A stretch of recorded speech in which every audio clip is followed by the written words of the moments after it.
miles per hour.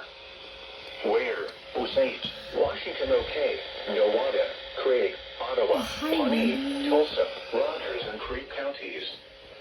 When? Until 7 p.m. Central Daylight Time this evening. Impacts, tree and property damage possible. Additionally, these winds will contribute to dangerous fire weather conditions. Motorists should exercise caution while driving. Be alert to sudden gusts of wind which may cause you to lose control of your vehicle.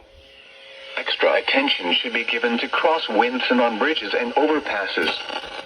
Repeating, a high wind warning has been issued until 7 p.m. Central Daylight Time for the following counties: in Oklahoma, Craig, Creek, Nowata, Osage, Ottawa, Pawnee, Rogers, Tulsa, and Washington.